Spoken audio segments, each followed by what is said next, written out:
You're a genius, right? A real Isaac Newton of your time. You've got the next big idea, a revolutionary concept that's going to change the world. You pour your heart and soul, your blood, sweat, and tears into it. You take risks, you make sacrifices, and finally, it pays off. Big time. Your company goes public, the stock soars, and you're a multimillionaire overnight. You've done it. You've achieved the American dream. But then, you get a letter. A big, thick, official-looking envelope from the government. You open it, and inside, there's a bill.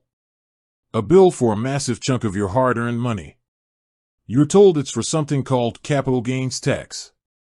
And you think to yourself, capital what? I didn't sell any capital. I built something. I created value.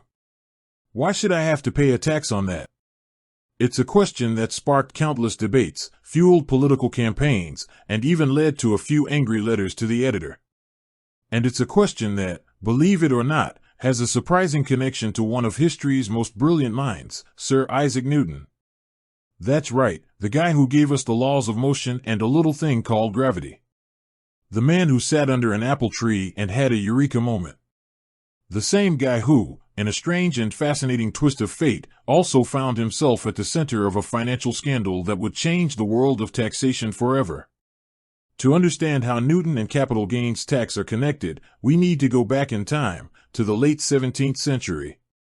Newton, by this point, is already a rock star of the scientific world. He's the Lucasian professor of mathematics at Cambridge, he's published his Principia Mathematica, and he's pretty much a living legend. But, despite all his fame and glory, he's also a bit of a cranky old coot. He's obsessed with alchemy, he's locked in a bitter feud with his rival, Robert Hooke, and he's constantly complaining about his health. In 1696, something changes. Newton gets a new job. A big new job. He's appointed warden of the Royal Mint. Now, you might think, what's a brilliant scientist doing at the Royal Mint? Well, it turns out, the mint was in a bit of a pickle. The British currency was in a state of chaos. People were clipping coins, a practice where they would shave off tiny bits of silver from the edges of coins and melt them down for profit. The result was a currency that was a mess. Coins were underweight, and it was hard to tell a real one from a fake. Newton's job was to fix it. And he did, with a ruthless efficiency that would make a modern-day CEO blush. He oversaw the Great Recoinage of 1696, a massive undertaking that involved recalling all the old, clipped coins and melting them down to mint new, perfectly round ones with a milled edge that made them impossible to clip. It was a huge success, and Newton was promoted to master of the mint. But here's where things get interesting. During his time at the mint, Newton also became obsessed with something else, the South Sea Company. The South Sea Company was a British joint stock company that was granted a monopoly on trade with South America. The idea was that they would make a fortune by trading with the Spanish colonies. The reality, however, was a bit different. The Spanish were, shall we say, less than thrilled with the idea of the British trading with their colonies.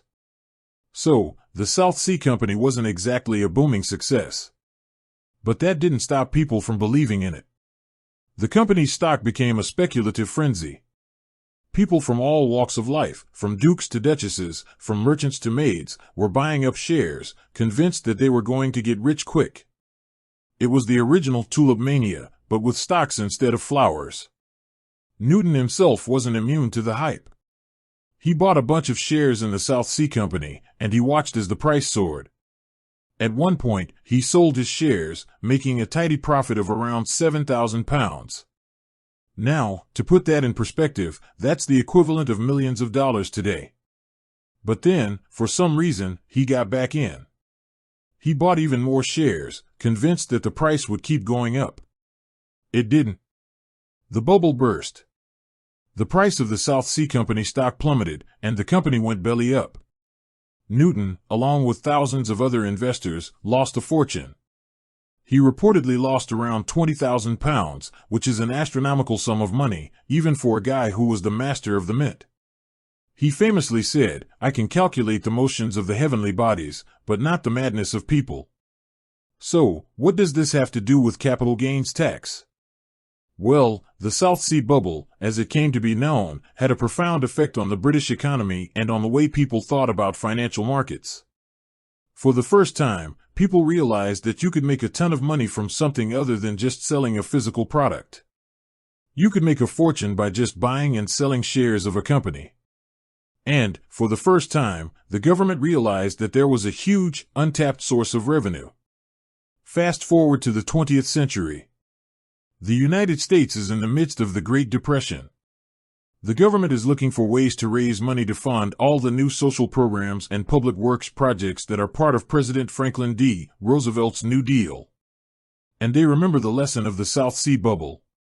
They realize that people are making money by buying and selling stocks, bonds, and other assets. And they decide that they should be taxed on that money. In 1934, the Revenue Act is passed, which includes a provision for a tax on capital gains. The idea is simple: if you buy an asset, like a stock, and then sell it for a higher price, the profit you make is considered a capital gain, and you have to pay a tax on it. The tax was initially a bit complicated, with different rates for different types of assets and different holding periods. But the basic principle was the same. And the reason it was called a capital gains tax is because the profit you're making is from an increase in the value of your capital, your assets. You're not making money from your labor or from selling a product you've made. You're making money from the market value of your investments. So, in a way, Isaac Newton, the man who lost a fortune in the South Sea Bubble, is a kind of spiritual godfather of the capital gains tax. His personal financial disaster highlighted the fact that people could make a lot of money from speculative investments, and it planted the seed of an idea in the minds of future policymakers. It showed them that there was a whole new category of income that could be taxed. Now, I know what you're thinking. But Newton didn't invent the tax. He just lost money in a stock market crash. And you're right. He didn't. But his experience, and the subsequent scandal of the South Sea Bubble, was a crucial turning point. It was the first time that a financial phenomenon of this scale had occurred, and it forced people to grapple with a new and unfamiliar concept: wealth created not by production, but by speculation. And the legacy of that moment is still with us today. The capital gains tax, for all its complexities and controversies, is a direct descendant of that original realization. It's a tax that attempts to capture the value created by the market, not just by labor or production. With that said, thanks for watching, and until next time.